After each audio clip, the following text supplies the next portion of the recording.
지금 이 영상을 클릭하신 여러분, 솔직히 가슴 한구석이 미칠 듯이 답답하고 불안해서 오신 거잖아요. 인류 역사상 한 번도 가보지 못한 금값 5,000달러 시대가 열렸는데 이게 정말 축제인지 아니면 내 전 재산이 휴지 조각이 되기 직전의 마지막 경고인지 몰라서 밤잠을 설치고 계신 거죠. 지금이라도 영혼까지 끌어모아 금을 사야 할까요?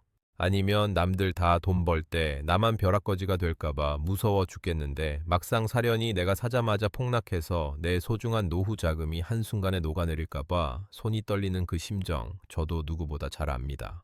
남들은 수천만 원을 벌었다느니 인증샷을 올리는데 나는 왜 항상 기회를 놓치는 것만 같고 세상이 나만 두고 돌아가는 것 같은 그 소외감과 공포가 여러분을 괴롭히고 계신 거죠. 하지만 여러분, 지금의 갈등은 여러분의 판단력이 흐려서가 아니에요. 인류 역사상 가장 거대한 부의 재편이 일어나고 있는 이 혼돈의 한복판에 서 있기 때문에 느끼는 지극히 당연한 본능입니다. 오늘 등잔 밑의 경제학에서는 그 누구도 말해주지 않는 금값 폭등 뒤에 숨겨진 잔혹한 시나리오를 아주 밑바닥까지 파헤쳐 보려고 해요. 이 숫자의 공포를 실감하려면 우리가 지나온 길을 냉정하게 돌아봐야 합니다. 불과 3년 전인 2023년 1월만 해도 금값은 1,800달러 수준이었어요. 그때는 다들 금 투자는 지루하다고 말했죠. 그런데 24년에 2,100달러를 넘기더니 25년에는 2,750달러까지 치솟았고 이제 단 1년 만에 2배 가까이 오르며 5,000달러라는 기괴한 숫자를 만들어냈습니다. 여러분, 이건 정상적인 경제 성장의 그래프가 아니에요. 가격이 수직으로 꺾여 올라가는 비선형적 폭등은 대개 그 끝에 처참한 붕괴를 숨기고 있거나 혹은 우리가 알던 화폐 시스템 자체가 완전히 끝장났다는 비명소리거든요. 단순히 금값이 오른 게 아니라 우리가 믿고 있던 달러와 원화의 가치가 종이 쪼가리로 변하고 있다는 증거입니다. 자산 가격이 이렇게 미친 듯이 가파른 각도로 꺾일 때는 반드시 그만큼 깊고 날카로운 골짜기가 기다리고 있기 마련이에요. 지금 이 순간에도 거대 자본은 고점에서 여러분에게 물량을 떠넘기고 도망칠 준비를 하고 있을지도 모릅니다. 과연 여러분은 그 희생양이 되지 않을 자신 있으신가요? 단순히 숫자가 높다고 좋아하는 건 아마추어나 하는 짓입니다. 우리는 이 폭등의 이면에 숨겨진 공급의 절벽, 즉 지구가 이제 더 이상 인간에게 금을 허락하지 않는다는 피크 골드의 잔혹한 현실부터 직시해야 합니다. 세상은 흔히 인공지능이 세상을 지배하고 로봇이 모든 걸 대신해 줄 거라 믿지만 정작 우리가 가장 갈구하는 금은 인간의 기술력을 비웃고 있습니다. 사실 많은 분들이 가격이 오르면 공급도 자연스럽게 늘어날 거라 생각하시죠. 경제학 교과서에서는 수요가 공급을 창출한다고 가르치니까요. 하지만 금의 세계는 냉혹합니다. 지구가 우리에게 허락한 양이 이제 바닥을 드러내고 있거든요. 2018년 이후 전 세계 금 생산량은 마치 누군가 수도꼭지를 잠근 것처럼 꽉 막혀버렸습니다. 2016년까지만 해도 연간 3,600톤씩 쏟아지던 금이 어느 순간 3,400톤 아래로 뚝 떨어지더니 아무리 발버둥을 쳐도 더 이상 늘어나지 않는 정체기에 진입했습니다. 이건 단순히 광부들이 게으름을 피워서가 아닙니다. 지구가 인간에게 준 보물지도가 이제 마지막 페이지에 도달했다는 처절한 신호예요. 지금 우리가 지구상에서 캐낼 수 있는 금은 길어야 딱 20년치 정도밖에 남지 않았습니다. 예전에는 흙 1톤을 파내면 금 10g이 나오던 시절이 있었습니다. 하지만 지금은 고작 0.5g을 얻기 위해 수만 톤의 산을 깎고 흙을 뒤집어야 하는 처절한 싸움을 하고 있습니다. 아무리 최첨단 채굴 장비를 동원해도 물리 법칙의 한계를 넘을 수는 없거든요. 채굴 효율은 바닥을 치고 비용은 기하급수적으로 치솟는데 새로 발견되는 금광은 아예 씨가 말랐습니다. 1800년대 골드러시 때는 강가에서 대충 흙을 걸러내도 금부스러기가 나왔지만 이제는 수 킬로미터 깊은 땅속을 파고 들어가야 겨우 흔적을 찾을 수 있는 수준이죠. 결국 지금의 5,000달러 돌파는 단순히 투자 열기 때문이 아니라 지구상에서 금이라는 물질 자체가 사라져가고 있다는 실물 자원의 비명인 겁니다. 공급이 절벽을 만났는데 수요는 전 세계 중앙은행들까지 가세해 폭발하고 있으니 우리가 마주한 이 상황은 단순한 가격 조정을 넘어선 거대한 자산의 지각 변동일 수밖에 없습니다. 더 큰 비극은 이 귀한 금의 가치를 지키기는커녕 우리가 매일 쓰는 종이돈의 가치는 쓰레기통으로 향하고 있다는 점입니다. 2020년 이후 전 세계는 감당할 수 없을 만큼의 돈을 마구잡이로 찍어냈습니다. 경제를 살리겠다는 명분이었지만 사실상 우리 모두의 구매력을 훔쳐간 대국민 사기극이나 다름없었죠.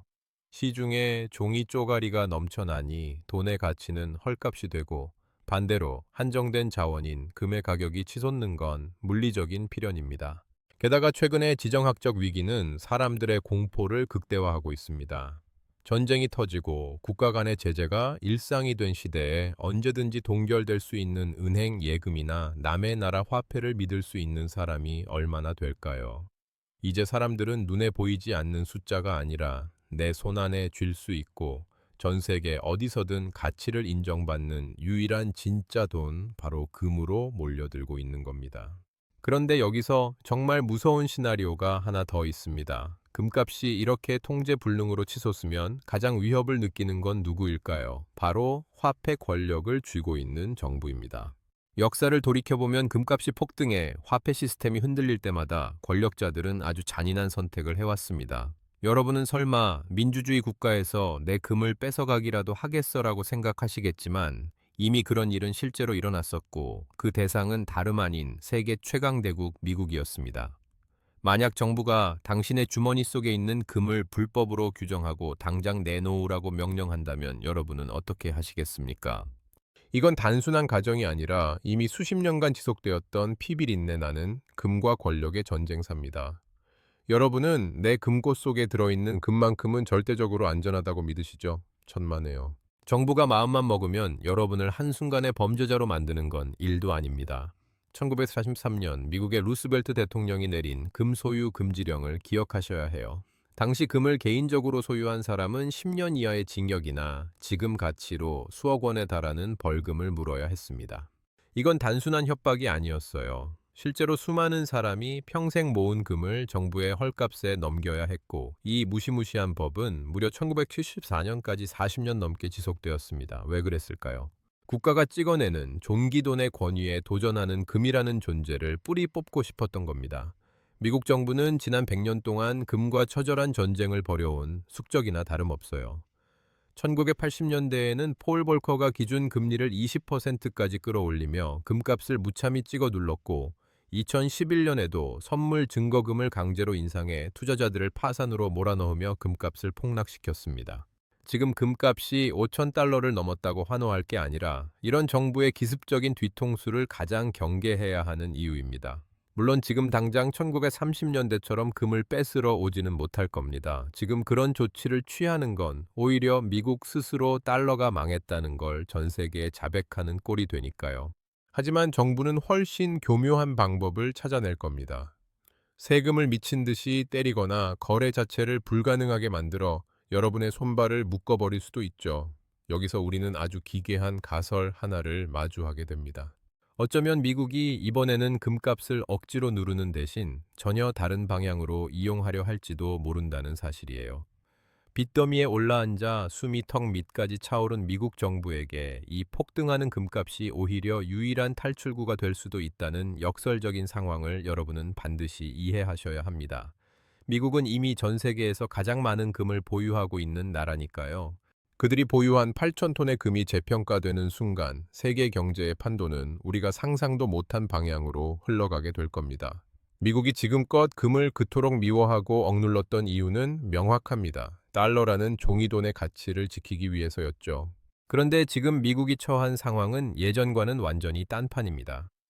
현재 미국의 국가 부채는 38조 달러라는 상상조차 불가능한 숫자에 도달해 있거든요. 이건 단순히 빚이 많다는 수준을 넘어 미국이라는 국가 시스템 자체가 파산 직전에 인공호흡기를 달고 있다는 뜻입니다. 과거 1980년대에 폴 볼커가 금리를 20%까지 올리며 금값을 때려잡을 수 있었던 건 당시 미국의 부채 비율이 지금보다 훨씬 낮았기 때문에 가능한 도박이었어요. 하지만 지금은 다릅니다. 부채가 GDP의 120%를 넘겨버린 상황에서 금리를 조금만 올려도 미국 정부는 자기들이 찍어낸 빚의 이자를 갚느라 파산하게 될 판국이거든요.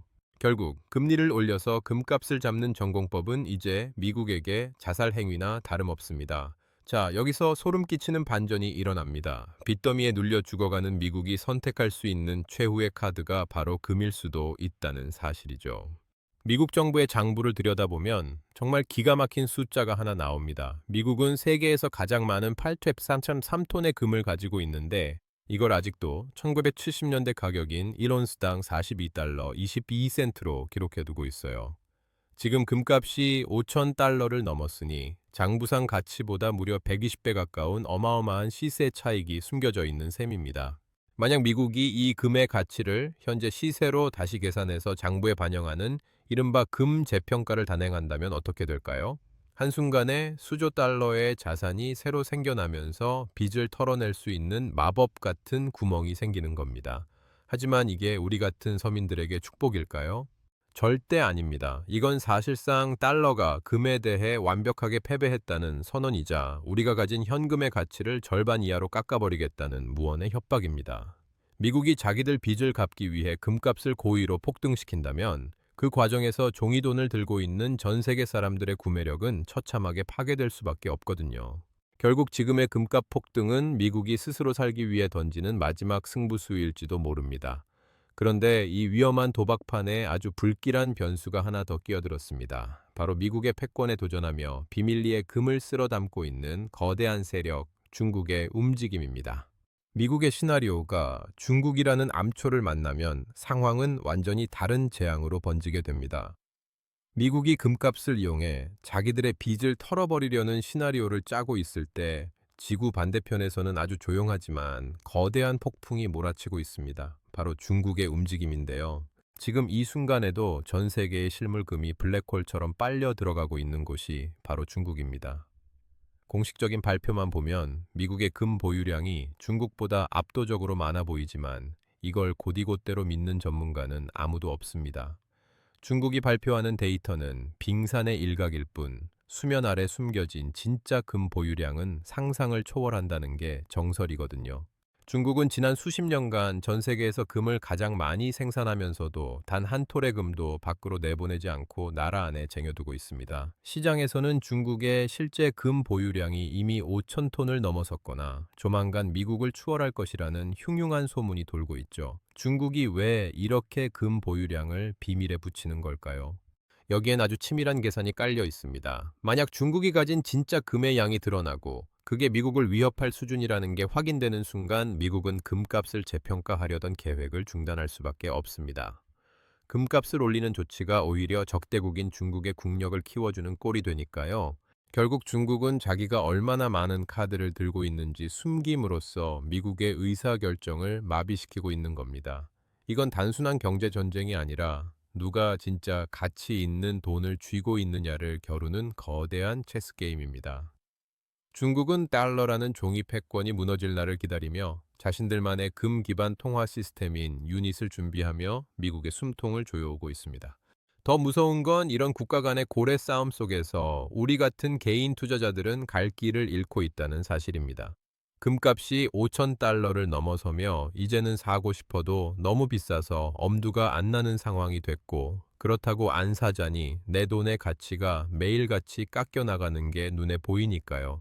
그래서 많은 분이 금의 대안으로 은을 쳐다보기 시작합니다. 금보다 싸고 오를 때는 금보다 훨씬 가파르게 오르는 은이라면 내 팔자를 고쳐줄 수 있지 않을까 하는 희망을 품으시죠. 하지만 여러분, 은은 금과는 완전히 다른 성질을 가진 괴물입니다. 자칫 잘못 발을 들였다가는 원금은커녕 평생 모은 돈을 순식간에 날려버릴 수 있는 아주 위험한 함정이 도사리고 있거든요. 금값이 너무 오니 이제 은으로 팔자를 고쳐보겠다는 분들이 정말 많아요. 금이 뛸 때 은은 두세 배 더 미친 듯이 폭등하니까요. 하지만 명심하세요. 은은 금보다 훨씬 잔인한 괴물입니다. 은은 안전자산이기 이전에 산업용 원자재라는 사실을 절대 잊으면 안 돼요. 만약 경기 불황이 깊어져서 전 세계 공장들이 문을 닫기 시작하면 은값은 금보다 훨씬 더 처참하고 빠르게 폭락합니다.